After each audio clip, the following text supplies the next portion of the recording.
Welcome one and all to another day here at the Damage Report. I am John Iadarola reporting live from the internet. Dan Evans returns. How's it going, Dan? Great to be with you.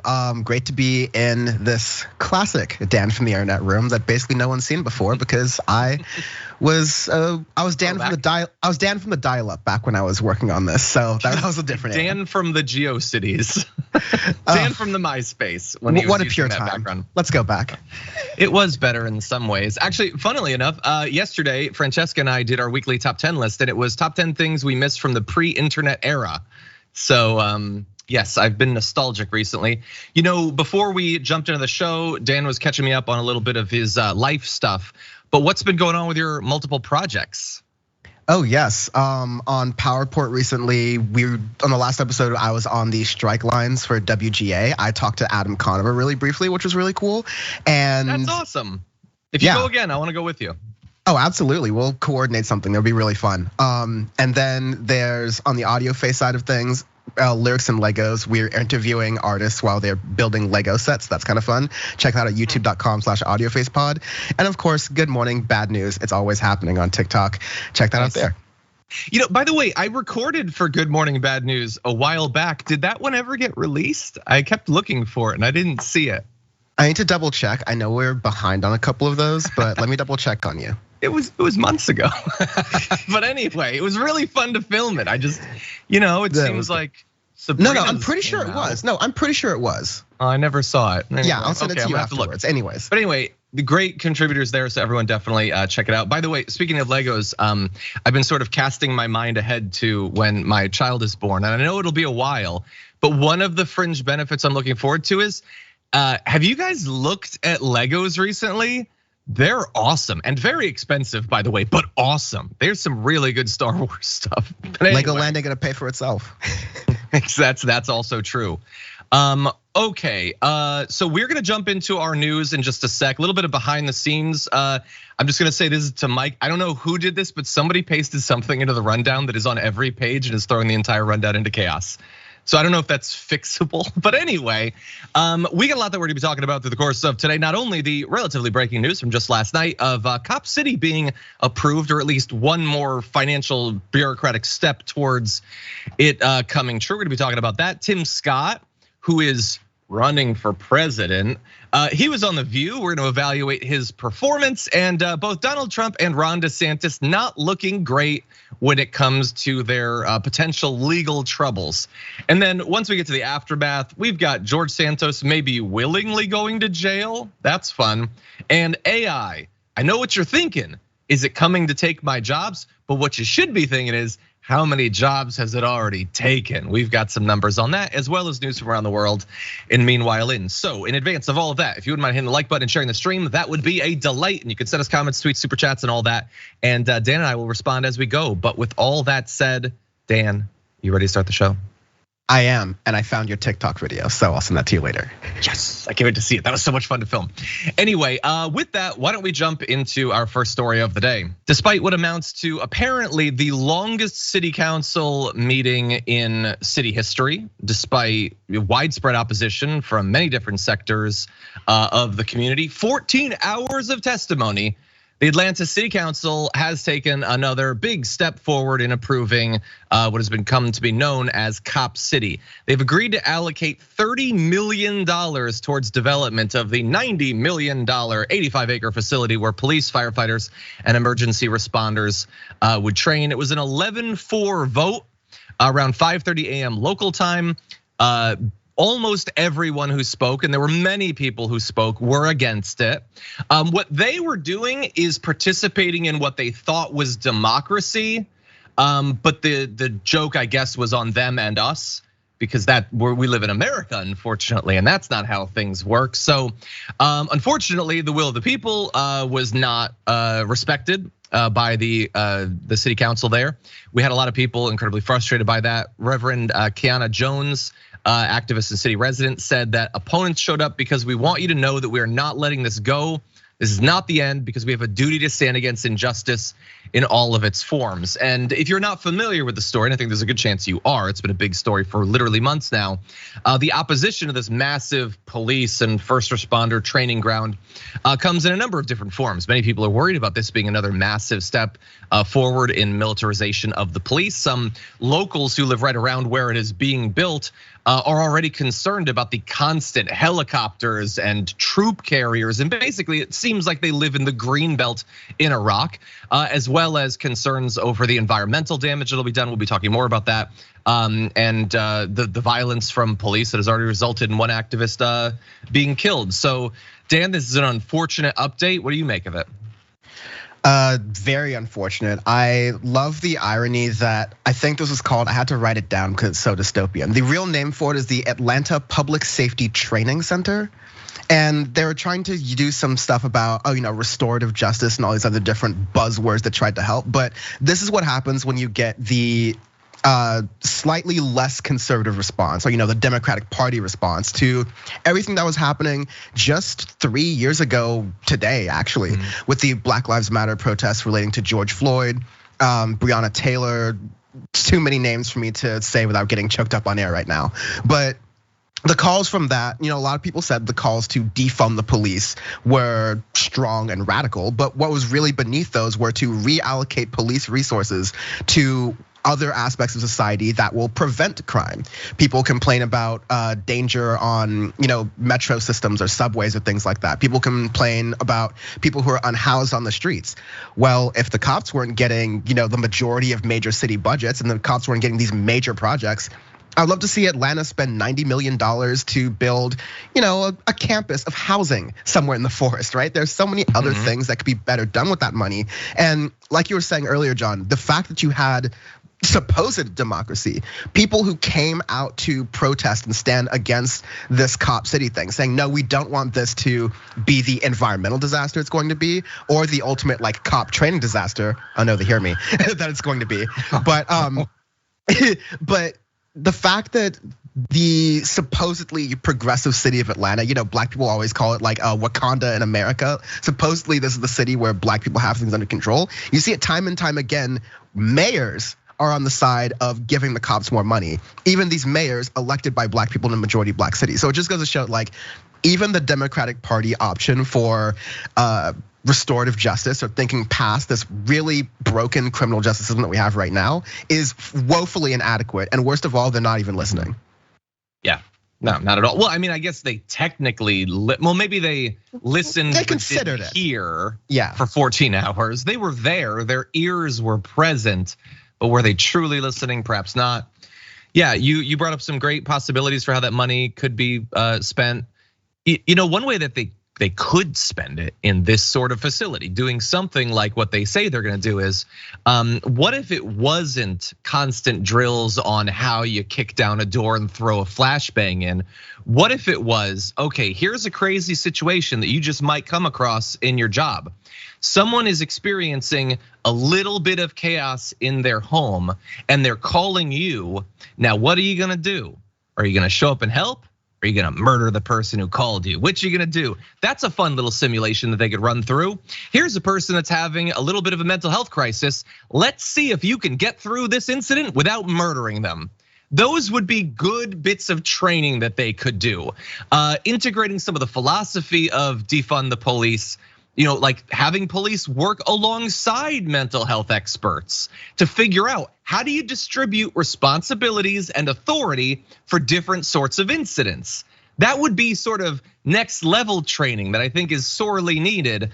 I have a feeling this is going to be how you quickly run out of your troop carrier, how you take the massive sniper rifle off the back, how you blow the grenade through the door. That's what it seems like the training is gonna be more focused on. The last thing on that is that you can see the reaction to, there's Manuel Tortuguita, the activist who was killed protesting Cop City right there. They said that he was firing at the police officers. The autopsy found that he was sitting cross-legged and had bullet holes through his legs. Not to get all graphic, but just look at the microcosm of how they treated a protester for this thing, and realize that it's to train cops to basically do that same thing with protesters, to misinform the press, to misinform the next of kin, and to cover their tracks for the mistakes they're making. I would love to see some better policing, but it's not gonna start at Cop City.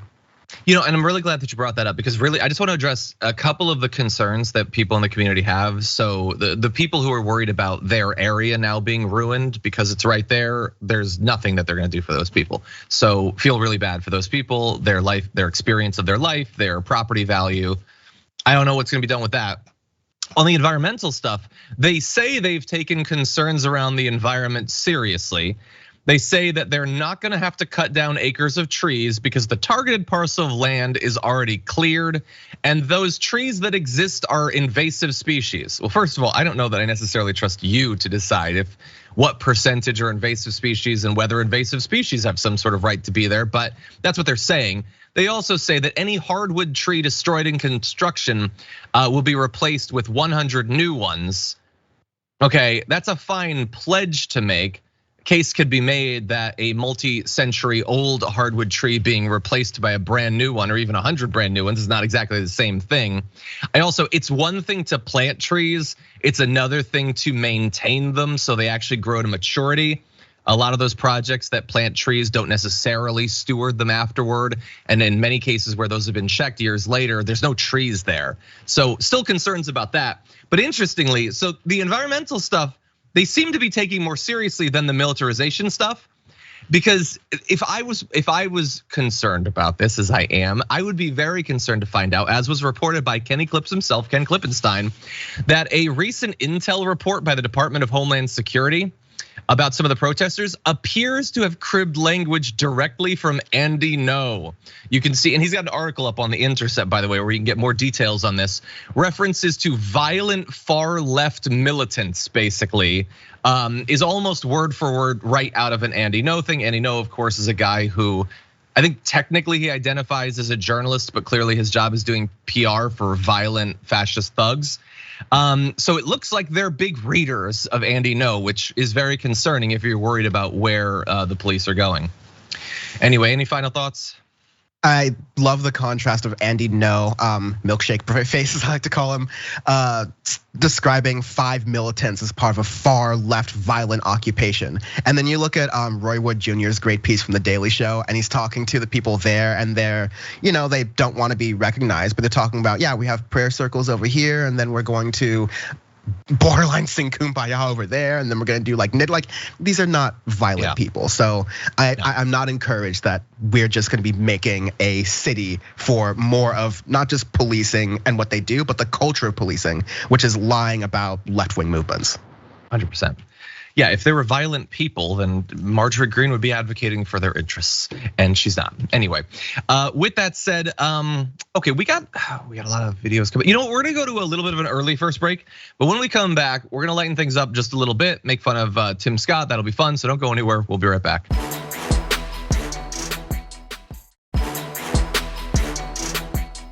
In the chat, May Money in the Building says, "Lol, Google Glass would get you beat up and bullied."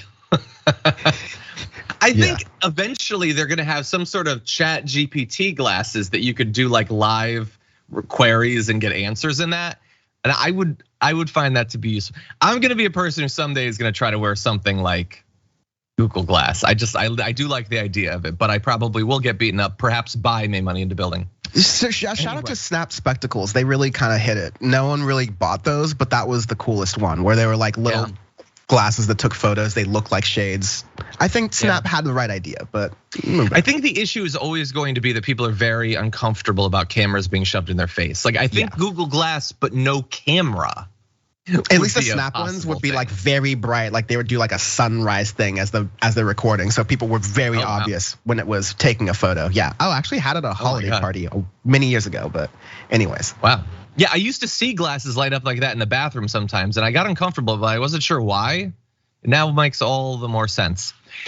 Anyway, with that said, why don't we jump into some more news? Tim Scott, now running for president for the Republican nomination, hit The View to try to win over some voters, perhaps.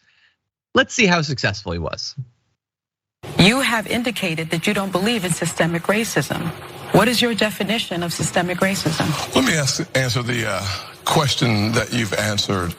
Or does it even exist in your mind? Let me answer the question this way. One of the things I think about, and one of the reasons why I'm on the show, is because of the comments that were made, frankly, on this show, that the only way for a young African-American kid to be successful in this country is to be the exception and not the rule. That is a dangerous, offensive, disgusting message to send to our young people today, that the only way to succeed is by being the exception. Just change the stations and see how much progress has been made in this country.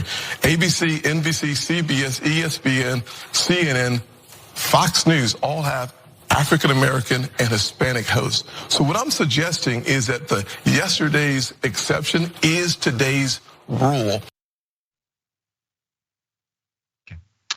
Tim Scott, as everyone is entitled to his opinion, I guess. He's entitled to both his opinion as well as whatever his opinion really is, contrasted with what he has to say in shows like that to appeal to a right-wing Republican base. I'm assuming there's a pretty big gap there, and that is me being very charitable to him.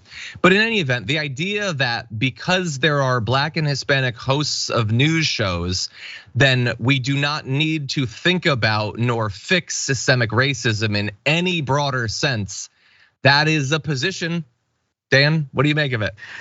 I have a dream that one day my daughter and my son can walk around on Fox News, and maybe one of them will be on ESPN with Stephen A. Smith talking about the basketball finals, and then we will have reached the mountaintop. Now, what is Tim Scott talking about? Like, it's so annoying. Like, getting faces of color is just one part of it. Having them, give the ability to speak freely on what they're talking about and not fit into an agenda and bring in conversations that you wouldn't normally get is another part of the conversation. But like, just representation is not what, just representation alone is not what we're looking for as far as civil rights goes. And you need to expand the dialogue further than that, but it shows the fickle kind of idea that the GOP has of representation. It's just, oh, well, we have some Black people here, we have some Latino people here, what more do you want? It's not what they're speaking about, not what they're talking about, not what their issues still are in this so-called post-racial society that Republicans want. It's just, oh, you're here, we see you, so what's the point? Exactly, yeah. It is itself an important thing, getting those positions, getting other forms of representation. That's not everything, clearly, I would think. Also, by the way, if you were going to attempt to make the argument that you were all saying that people need to be the exception, not the rule, that's gross. Now let me demonstrate how easy it is. People can become hosts of news programs. How many TV anchor positions are there in LA? That is the exception, not the rule. If you could get one of those, he just made the argument that like you have to become a singer, you have to become an actor. Like those are incredibly rare positions. You are proving the exact opposite thing of what you claim you are. Anyway, Whoopi jumps in. She's got a follow-up question having to do with Republicans' racism. Take a look at this. You yourself have talked about when the police stopped you. Absolutely. So how can you get your party to stop trying to stop the progression that people are making? Yeah, so that's what I complained about when I spoke about. I want you to come out and say, listen, the Republicans have these issues. So yeah, I think humans have these issues. Yeah. The issue of discrimination that I have faced, I assume you face as well, is an issue of the heart. It's not Republicans or Democrats. Frankly, both sides of the aisle can do a better job on the issue of race. And frankly, my side of the aisle, I think, is doing a fabulous job of making progress.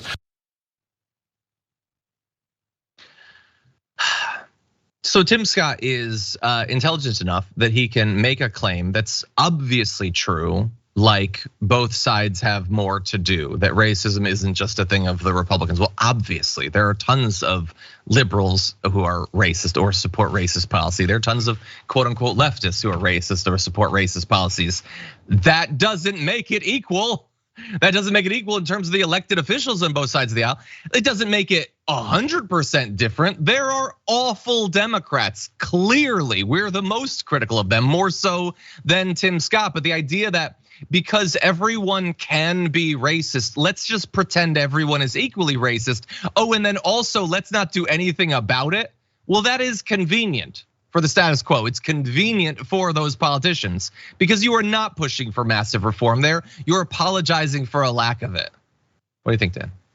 Yeah, it's amazing the amnesia that Tim Scott has right there. It's my only real point because I know we have more clips, but like Tim Scott just goes, oh, the whole critical race theory that was going on in Florida, the whole we don't want African American studies taught in Florida by your friend of the show, Tim Scott, Ron DeSantis, who's gonna be your running mate, who even though he's not, I don't think he's got the sauce, Tim Scott super doesn't have the sauce, all right? So maybe your potential VP president pick, Ron DeSantis, you may wanna bone up a little bit on some of the anti-black things he's been doing.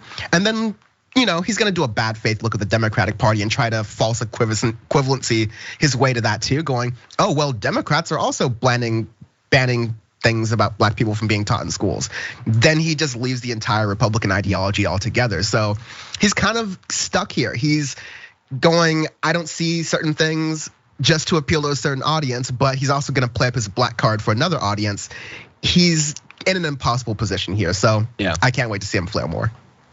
Yeah, I don't know at this point if he's one of the many that thinks he can become vice president. Maybe he could. I don't know. Who knows what Trump is thinking? I don't think Trump does. But we're gonna get to the polls, and it doesn't look great in terms of being able to pull in people.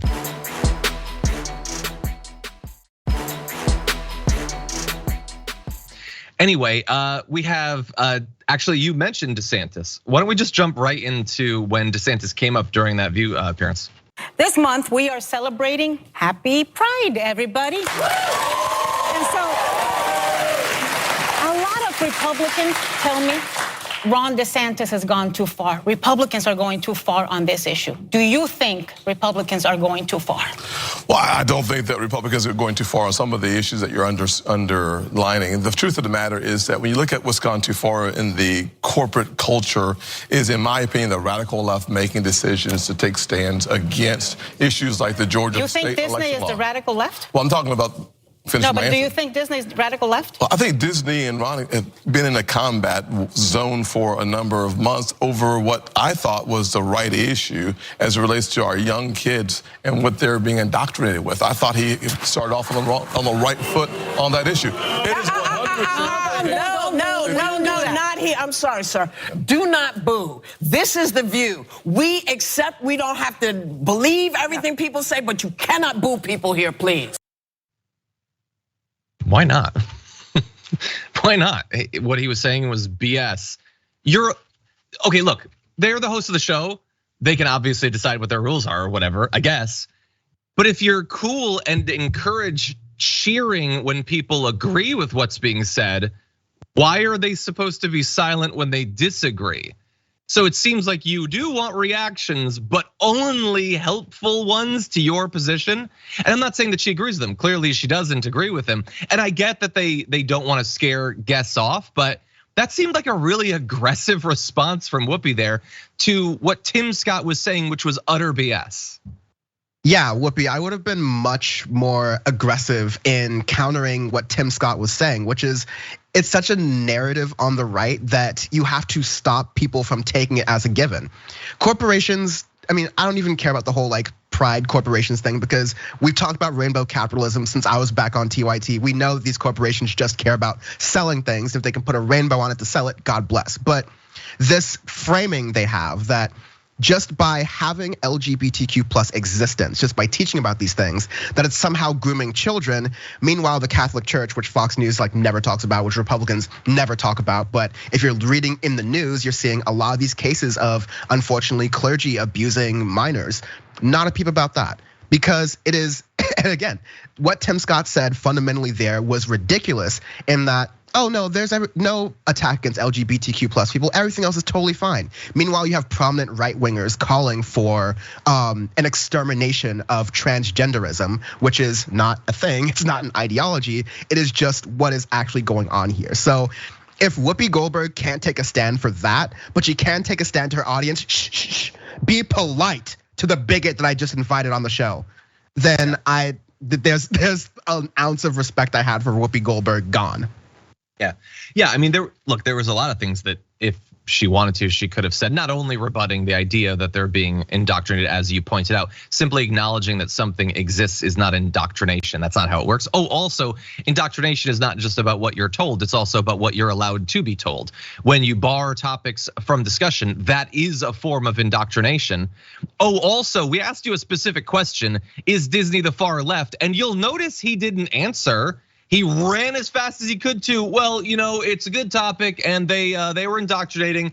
No, is Disney, a massive multi-billion-dollar corporation, the radical left, or were they just doing a normal thing that companies do in trying to appeal to as many customers as possible?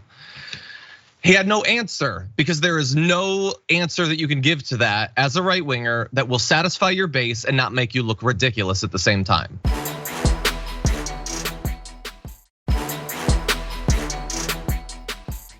That said, we have Fox News defensive over the reaction that Tim Scott got from the audience there at The View. Let's jump into this. Look, this is all tribalism.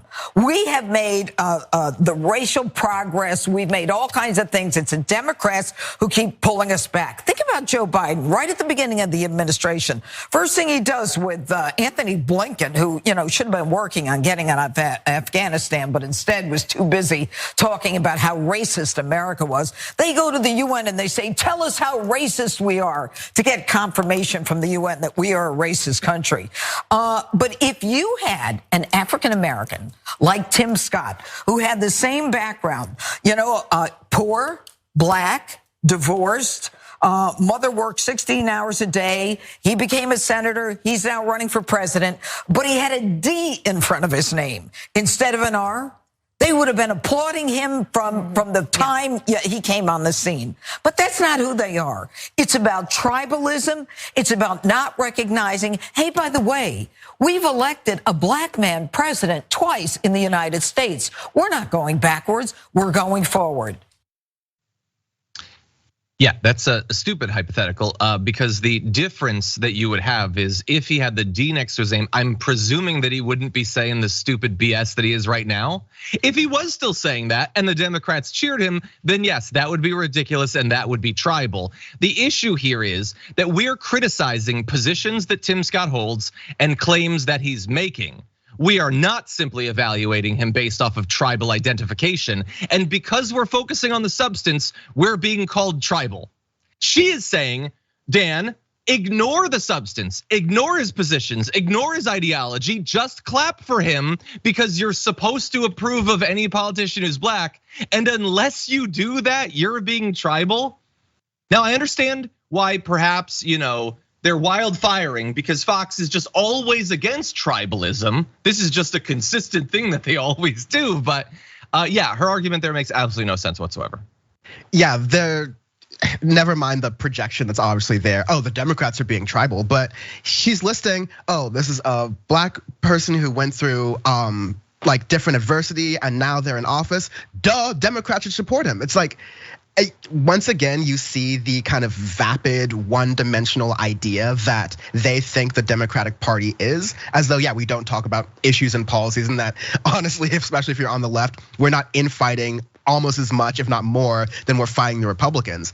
But it kind of gives you a window into probably how she views Republican politics. Like, sure, there's some vague issues and the word values thrown in there, and let's pick a minority to hate every couple months or so just to kind of make us feel alive again. But no, that's not tribalism. It's thinking about issues, thinking about concepts, thinking about how you would like to envision the world and working through a democratic process. That's the tribalism. It's not tribalism to have Donald Trump, a guy who called the guy who was elected black president twice, a birther, said he was never born in this country, that his dad was from Kenya. It's not tribalism to support that guy. It's tribalism to think about policies. These are unserious people. 100%. I was gonna make the same point about the birther, but like look at that. She loves Donald Trump more than you love your Maki. And he evaluated Barack Obama, who we criticized where it made sense, because again, we were looking at the substance, as being illegitimate to be president because he was black. That's the argument that he made for literally years. Whereas he loved Herschel Walker, who obviously wasn't qualified to take care of himself, honestly, let alone be a senator, because he was famous, but also black. So that is tribal. That is, well, you're technically a Republican, you're a Democrat. I don't care about anything else that's going on. That's the only thing that I'm looking at. It's such BS, but it's the 5. What do you expect? Okay, with that said, we need to move on to other news, of which we have a lot. Why don't we jump into this next topic? We're gonna jump to the B block if that wasn't clear, actually. We're gonna jump to that. There's been a lot of news that's come out even recently in the Mar-a-Lago classified documents case that has not looked great for Donald Trump, but few updates have looked as obviously on their face suspicious as this. Did you know that they experienced a flood at Mar-a-Lago? A very convenient flood. So an employee at Mar-a-Lago apparently drained the resort's swimming pool last October and ended up flooding a room where computer servers containing surveillance video logs were kept. While it's unclear, CNN says, if the room was intentionally flooded or if it happened by mistake, the incident occurred amid a series of events that federal prosecutors found suspicious. It apparently happened about 2 months after the FBI obtained hundreds of classified documents from Mar-a-Lago, and as prosecutors obtained surveillance footage to track down how documents were moved. So let me get this straight. Look, I'm not a pool technician and I don't work in server rooms, but if I was gonna have the drainage for a pool go to any one place, the last place I would go to would be the place with all the racks of computers and cameras and stuff. Look, this is not proof of anything, but it is mighty suspicious, Dan. What do you think? Yeah, let alone the idea that I'm not buying that any part of Donald Trump's wonderful, tremendous resort, Mar-a-Lago, has like, they didn't fix the plumbing issue where the drainage from the pool goes directly into any room, whether it's whatever Donald Trump does in room A, whatever Donald Trump does in room B, right? Like, it's not happening in any room. The reason why you have a lot of suspicions about this is not only because of Donald Trump's, kind of coyish nature around these documents and how he's been changing his story, but we have a well-recorded history of Donald Trump while he was in office trying to destroy documents. There are all the paper shreds that his staffers were complaining about having to piece back together, remember, right? Like, there's the way we've seen him on recordings going, oh no, this is hush hush, oh, let's do this so there's no records. Like, we know this is how this guy operates.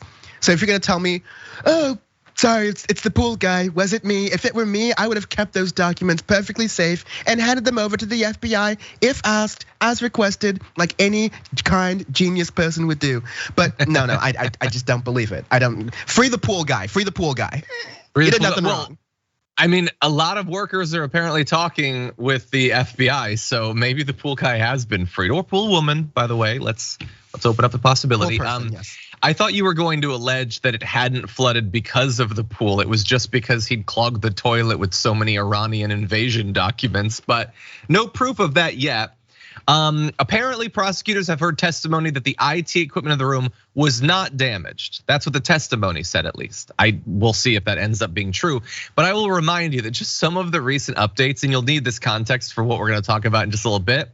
They have a recording of Trump saying that he decided to hang on to classified material concerning a potential attack on Iran, and that he wished he could share it with people, but he couldn't because it was still classified.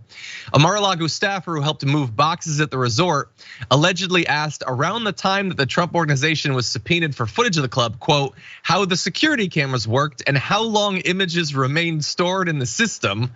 And Trump attorney Evan Corcoran was steered away from searching for classified documents in certain areas. He, by the way, has provided 50 pages of contemporaneous notes to the FBI. So it is like, how is this not a sitcom yet? Like a Fawlty Towers style resort sitcom of all of the incompetence going on in the attempt to cover up this crime.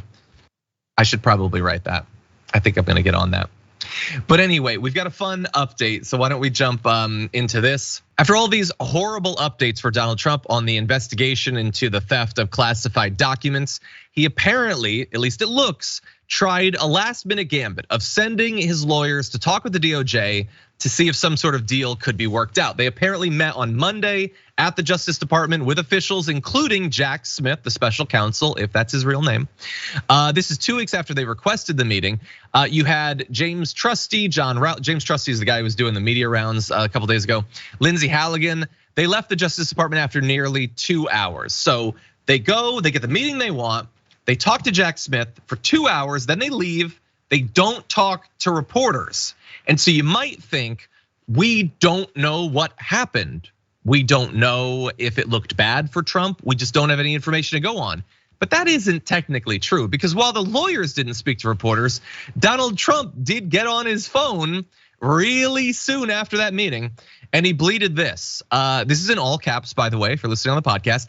How can DOJ possibly charge me, who did nothing wrong, when no other presidents were charged, when Joe Biden won't be charged for anything, including the fact that he has 1,850 boxes, much of it classified, and some dating back to his Senate day when even Democrat senators are shocked.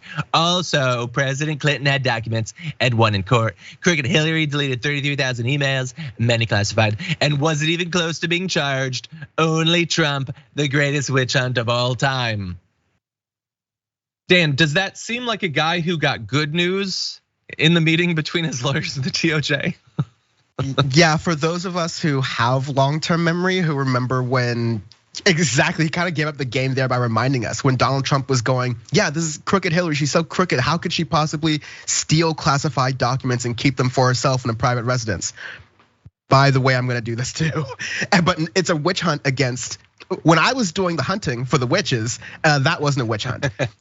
Now that I'm being hunted because they found out that I'm a witch, it's a witch hunt. It's very classic projection from the Republican Party, classic projection from Donald Trump. Seems like you got some really good news.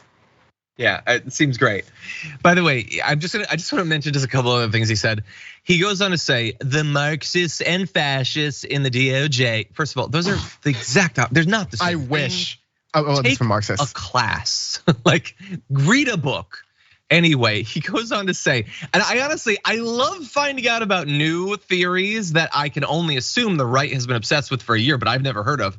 So in addition to the 1,850 boxes of documents, that is like the place that the Ark of the Covenant is stored in. That's so many boxes. And some of them in Chinatown, we were told. Joe Biden also keeps thousands of documents in many locations, some illegally taken from skiffs while he was a senator, a big portion of which were classified. He didn't want to give them back and still doesn't. We have no evidence of any documents that have not been returned. There is no NARA asking for documents. There's no footage of boxes being offloaded from skiffs. What are you talking about? And how the hell would he know that these documents that we don't have any evidence exists were classified? He is just wholesale making up all of this, and he's besmirching the good name of skiffs. Any final thoughts? Yeah, I mean, there was a serious conversation a while back when the FBI discovered, in fact, Biden's people discovered, oh wow, there are some classified documents here. Let's forfeit them immediately. There was a good conversation about, okay, are we over classifying documents? Should we underclassify things? Maybe the public should know some of this stuff, because presidents and people who work around these things seem to not treat classified as strictly as we want them to. Two differences with Trump. One, he was hiding the documents, and when he finally gave up some of them, they kept discovering more. Second of all, he tried to cover himself up by going, oh no, I declassified them with my mind. So you can't change your story when you're guilty. You got to stick 100%. To a story. Yeah, by the way, look, we'll be on the lookout. If Joe Biden does really suspicious stuff, then we will note it.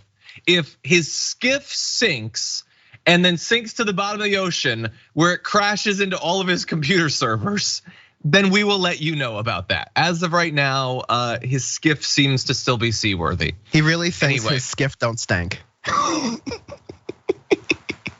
TV 14, baby. We're gonna take a break, everyone. We'll be back after this.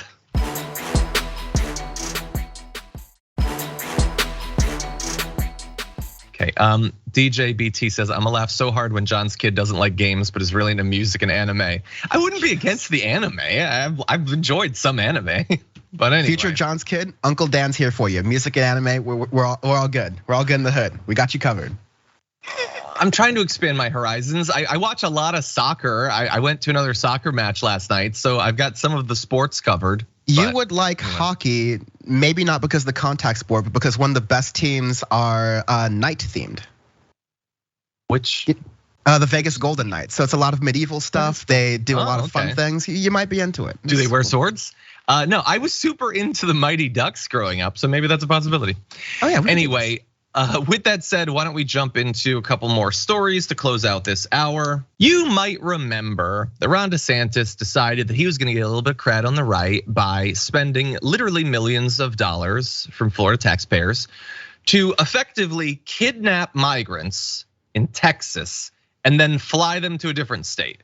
None of this has anything to do with Florida, of course, except for the fact that Florida citizens' dollars are being spent to do this little culture war scheme. Well, whether you remember it or not, others do, including the Bexar County Sheriff's Office, because they have filed a criminal case related to the migrant relocation efforts. I would say racist stunt efforts, but I don't write for Axios or the Washington Post. Anyway, the case revolves around flights they arranged that transported 49 undocumented migrants from San Antonio to Martha's Vineyard. And so here's a spokesperson for the Bexar County Sheriff's Office saying the charge filed is unlawful restraint, and several accounts were filed, both misdemeanor and felony. Now he says that the flights were voluntary, okay? Many are concerned that the migrants were lured under false pretenses. Many of the migrants have said that they were lied to about basically every part of this. And again, one of the things that I think a lot of people found really suspicious about this was that why are you flying migrants from Texas to Martha's Vineyard? Neither of those places are in Florida. Well, he had said at the time he was trying to block immigrants from eventually arriving in Florida. That's stupid. It's BS. It's not why he was doing it. He was doing it to raise his profile to run for president. The idea that you can abduct people in Texas so that someday they don't wander across Louisiana and Georgia and Mississippi and all that stuff and then eventually get to you, that's not how the law works, literally at all. And so, look, he's running for president. He's a governor. He's powerful, and for all of those reasons, we give great discretion to powerful people to break all the laws that they want, Dan. But that said, it is moving towards there being some potential legal consequences for what he did. What do you make of it? Good, because I know this is based on the American justice system. I think undocumented immigrants are covered to certain aspects of the American justice system. One of which is innocent until proven guilty.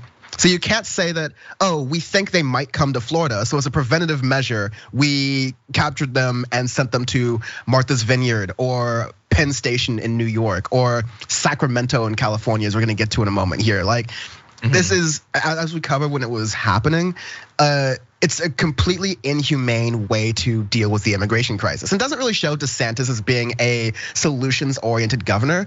I mean, there are a lot of ways we can handle the influx of migrants that are coming or not coming, depending on Fox News talking about it, because that would show caravan photos. A lot of times they're not coming, but there's a lot of services that we could work on. I think Democratic governors, maybe if they're not implementing it all the right ways, they have better ideas and more humane ideas, because the fact that the American economy, the American body politic relies on immigrants and a process for that to exist. The idea of putting illegal on there is just an arbitrary thing, yet another way conservatives, both Democrats and Republicans, can use to separate us from other people. But yeah, DeSantis's stunts like this, they're costing taxpayer money. They're not really doing anything but exactly being a political stunt. So there should be some accountability for it. And I would love there to be some legal consequences for it. I'm not sure what, but it's just so inhumane what he's doing. Like, DeSantis, shoes on the other foot, he wouldn't want his family treated like that. He would fight as hard as he could to make sure his family wasn't treated like that. 100%. But these people are powerless around DeSantis, and so they're political chess pieces. And so that, in addition to, let's laugh at putting fingers Ron, and oh, look at his weird face, and he couldn't kiss a baby or do politics to save his life. He's actually a ghoul. He's actually a fascist. He's actually a venomous human being. 100%. And you can't hide that behind his kind of hokey, dumbass kind of demeanor. 100%, yeah.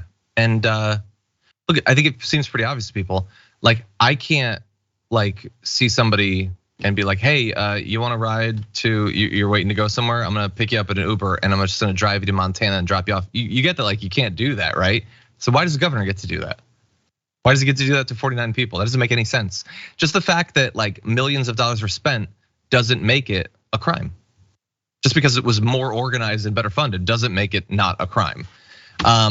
Anyway, oh, by the way, I was updated that I apparently was mispronouncing Bexar County.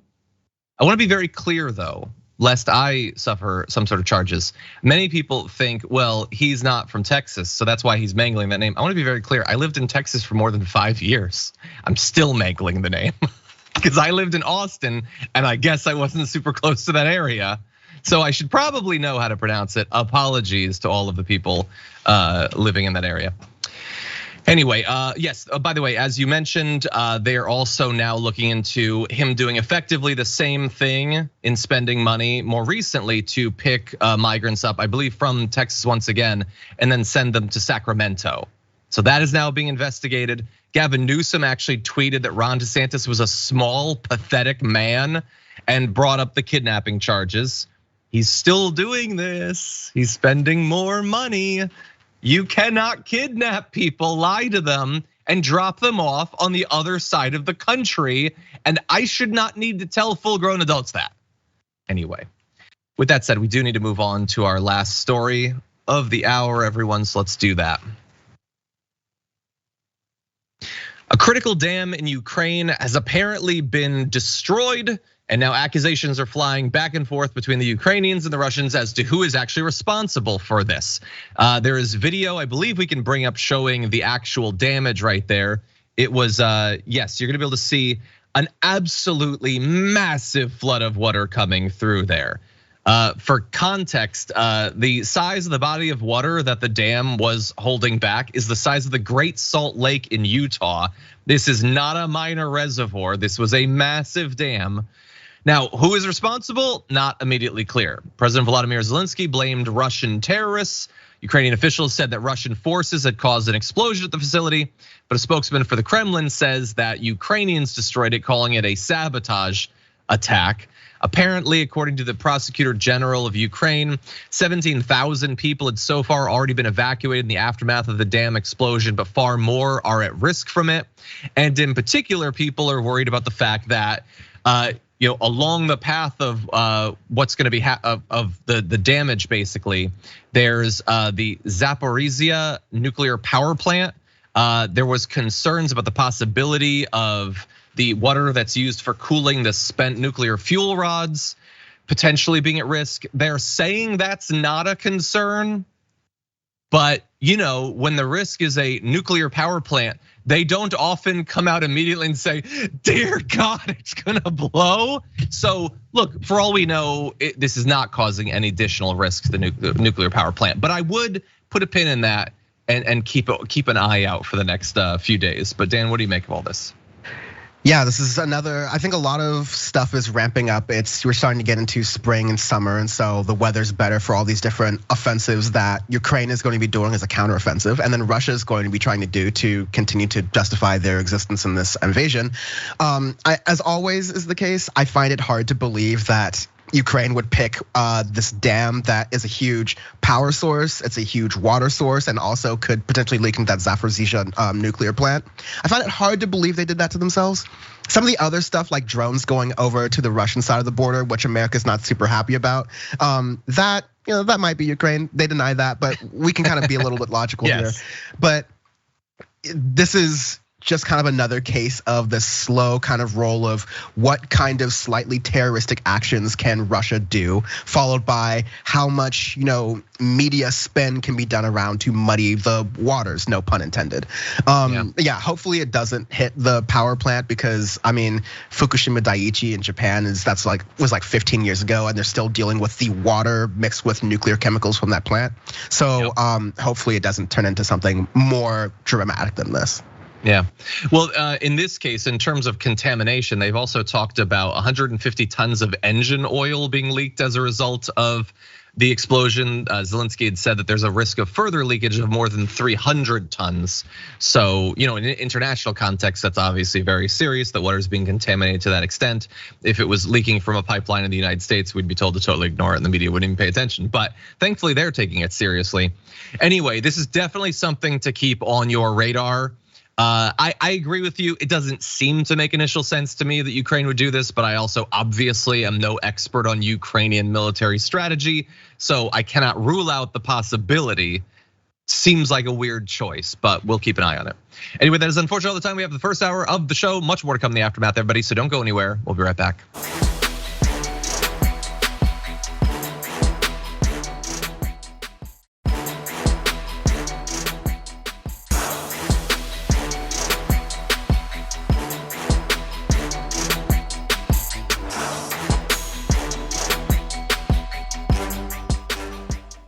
Thanks for listening to the full episode of The Damage Report. Support our work, listen ad-free, access members-only bonus content, and more by subscribing to Apple Podcasts at apple.co/TYT. I'm your host, John Iadarola. I'll see you soon.